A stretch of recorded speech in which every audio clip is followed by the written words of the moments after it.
Hello and welcome to Video Revealed. I'm Colin Smith. I want to show you how to create an animated overlay in After Effects, even if you don't know how to draw. So this is what we're going to create, this animated overlay of ice between two keyframes. And I showed how to do this in a different tutorial in Premiere Pro, and it took a lot of effort, drawing many different paths and moving them all over. Instead, we're going to use auto trace in Illustrator, and we're going to use the ability to copy and paste that path data into After Effects. There's a bit of initial setting up here to get our tracing results the best they can. The map that I'm using are just two screenshots from National Geographic videos. So the quality is okay. The problem with tracing in Illustrator is it wants to be as accurate as possible. So multiple colors and trying to trace that can cause a problem. We want solid black and white, either tracing a path here or no path there.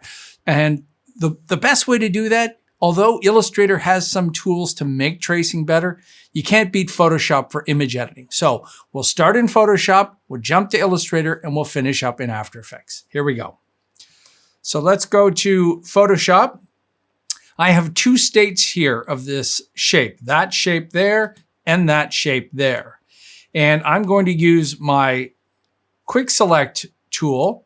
This is the Quick Selection tool, and click in here, and you'll see the marching ants showing up. So it's selected all of that area. Now, I am missing this stuff down in here, and if I was doing this for a real job, I would take more care of actually making a larger selection. But for this demonstration, don't worry about it. So I have a layer with a selection. I want to create a new layer that's just solid black. And the easiest way to do that is down at the bottom, create a new layer, and then fill that. I'm going to make black my foreground color, fill with foreground color, and you can see there's a keyboard shortcut. There it is. Now I'm going to turn off this layer, and I'll just select this layer here. So if I copy that, and now we jump to Illustrator, create a new document in Illustrator. Over here, create new. I like to create everything when I'm working with video in a video resolution. So I'll create it by, and you can change points to pixels here. 1920, 1080, RGB with a high pixel per. This really only affects things like drop shadows and stuff. I don't know. I just always do that. Okay, so now we have an Illustrator document open. If we paste, now we have a shape. In the right-hand side, the newest version of Illustrator has a simplified workspace, but you can get to the tracing with the window menu. But I'll just use tracing here. And what it's doing is it's bringing up the image trace panel. With that selected, up at the top, there's a button to image trace. It's traced, but it's still live. So we need to expand this here. It's expanded, and now if you grab the second arrow, you'll see there's the shape of the path. One little thing to get rid of, though, is there is a little line around the outside because the original shape was rectangular. So if you click and drag here, you'll select just that, not this, okay? So select that and hit delete twice. So now we're just left with that path. Okay, that's the first step. Let's go back to Photoshop and let's do the second one. Exact same operation. We have a selection here we need to deselect, and it's just Control D, Command D, deselect. So now I'll do the same thing. I'll click in here, create a new layer, turn that one off, fill that with foreground color, copy it, go back to Illustrator, paste, and you can see that there's white in here, right? That's one of the reasons why we're getting rid of that. So same thing, select that, image trace, expand, get this arrow, select that, delete that. Now, it's kind of hard to see, but I'll select the second pasted object, go up to the top. We don't really care about the color. We're not going to use the color in After Effects, but it's now just easier to select which blob we're going to use. One thing that can happen, which I bet you happened here, is we actually have two paths, the front color and a background white color. So with this arrow, the second arrow, if you have nothing selected and you click and drag, you might see that. Make sure you're using the same arrow, click in the second one and delete it. The second arrow is selecting just the path. The top arrow will select everything that's in the group, which means that if you clicked on the top arrow with the blue, you'd actually select both of those. So it's an easy way to select either of them. And I don't think the bottom one had that. Oh, yes, it does have that. So I move that off to the side and you can see that there, and I'll delete.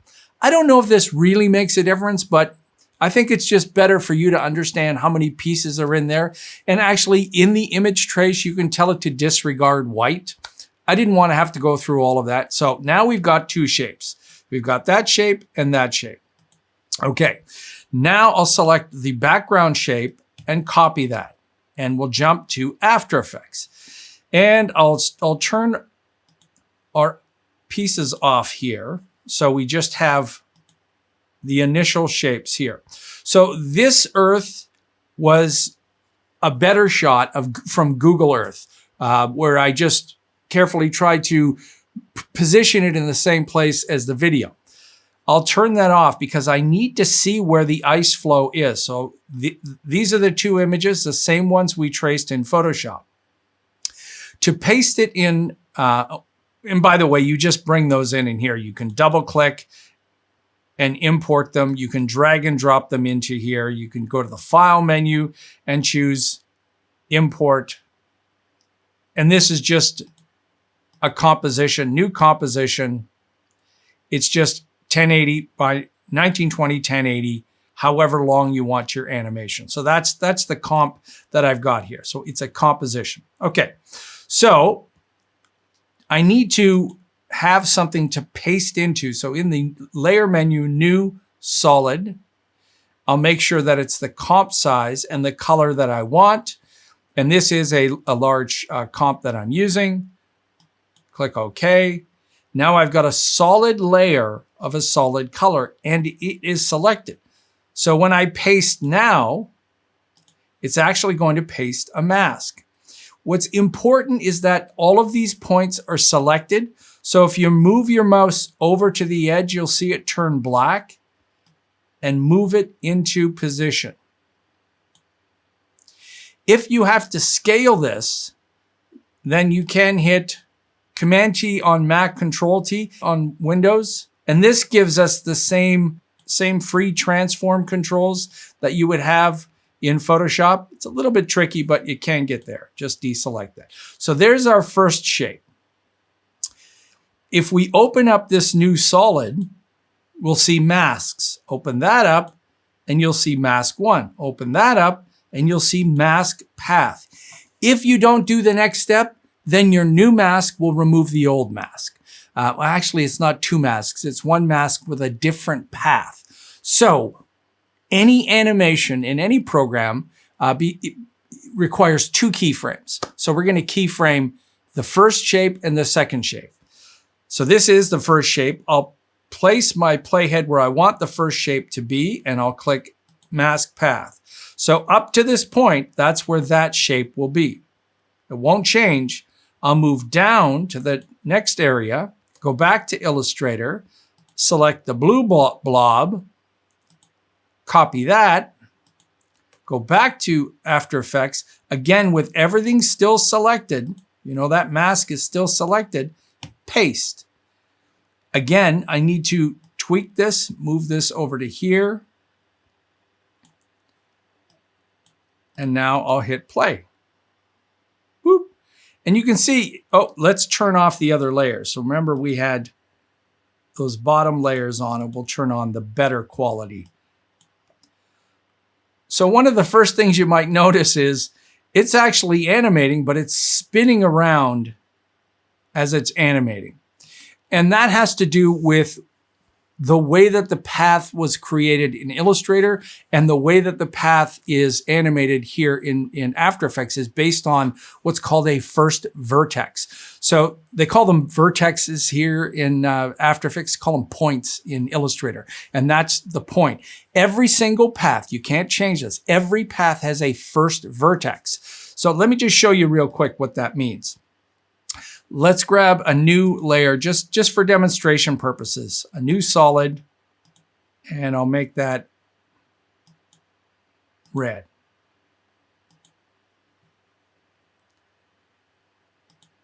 Just want to show you something in Illustrator. So I'll create a square, copy that, just like before, paste that in. There's my first mask. Open that up, open up mask, hit a path. Move down a little bit, and now I'll grab a star. Copy that, paste that. Now let's look at this animation. And you can see it's flipping around. That's because the first vertex for each shape is in a position where it needs to travel in a rotation. So what we can do is make sure we've got the move tool, and you'll see how this is selected. If you just click away, it becomes round, and then if you click again, it becomes solid. Working with paths in After Effects will drive Illustrator users nuts, but you just have to get used to it. There's a lot of clicking on and clicking off and clicking on. Now I have the point selected or the vertex selected. So if I right click on that, go to Mask and Path Shape, set first vertex. So now, and you'll see it's a little bit larger. That's the first vertex. Let's go over to, and I'm holding down the Shift key as I'm moving, so I snap to that point. And you can see this one is already highlighted. So that's the first vertex there. So you can see it's moving from the right over to the top. If I go back over to here, right click on that point and set that as a first vertex, then you'll see it's going to snap over to there. So first vertex from one to another. By the way, to zoom out, if you hold the Shift key and slash, it'll zoom to full screen. So let me get rid of that. I don't care about that anymore. So let's select our mask. And I'm using the scroll wheel and my space bar to zoom in. So I need to make sure that I'm on that path.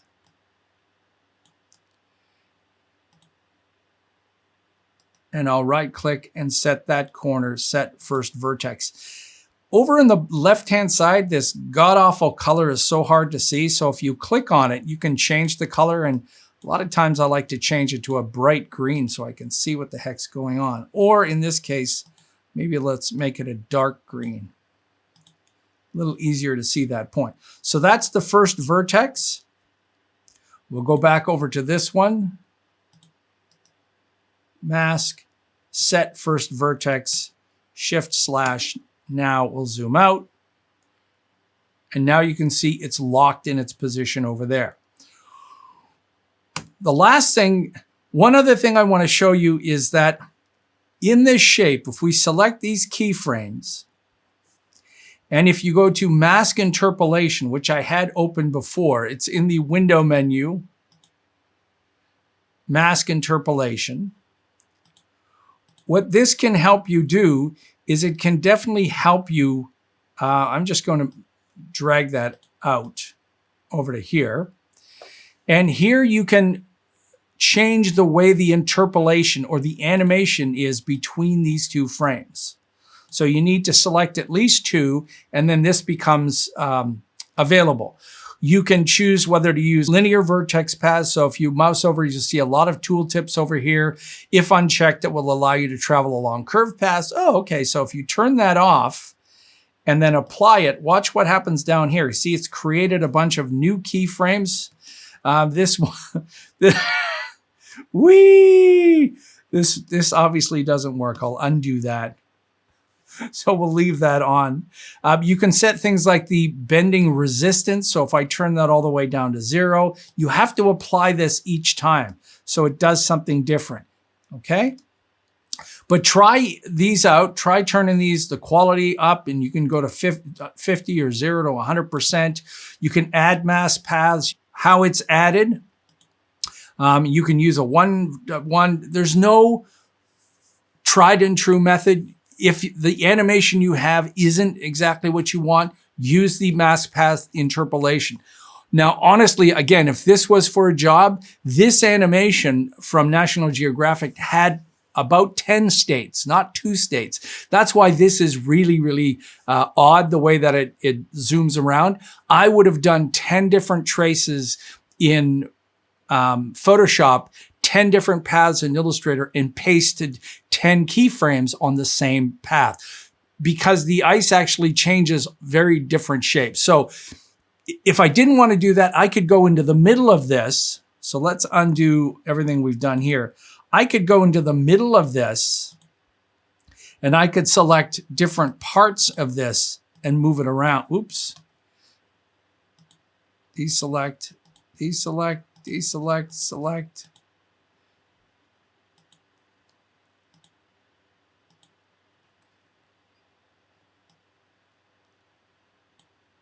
Select that and move these. Oops. And move these around, and you can see it's creating a new keyframe. So if I didn't like the way that that shape was moving around there, then I could affect it part way through. So you can interrupt the 2 keyframes and move those around. It is a little tricky with the arrow tool, because if you're used to Illustrator, you know that you can get the direct select arrow, and at any point it just does the direct select thing. In After Effects, it doesn't have that tool, so you need to deselect, reselect, select the path, unselect, select it.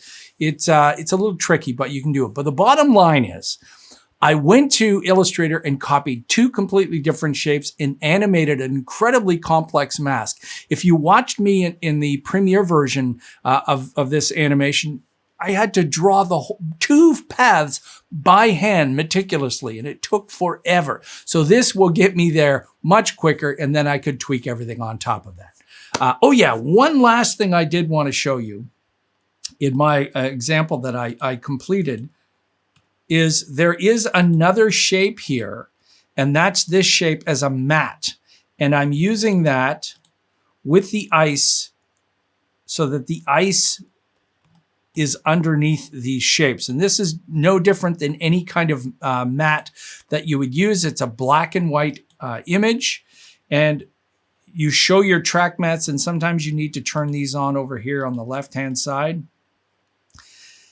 You put the track matte above what you want masked out, and then you tell it how you want it to mask. These are not alpha channels. They're a luma matte, and it's inverted. So whatever is black is showing, whatever is white is hidden. And if I turn that off, you'll see how the ice is over top. So a little added benefit to make that look a little bit more realistic, because the ice does change underneath the landmass. And again, I just made that matte in Photoshop by making selections, popping up a new layer, filling it with black, saving that. So that's not something I could copy and paste. I had to save that image to my disk and then import it here. And you can see there's my Arctic matte right there. So you have to import that, drag it into the timeline, and then designate that as a track matte, and it hides whatever's in that layer. It might seem a little complicated if you're an editor and you're not used to After Effects, but just remember, those 2 incredibly complicated shapes, I didn't have to draw them at all.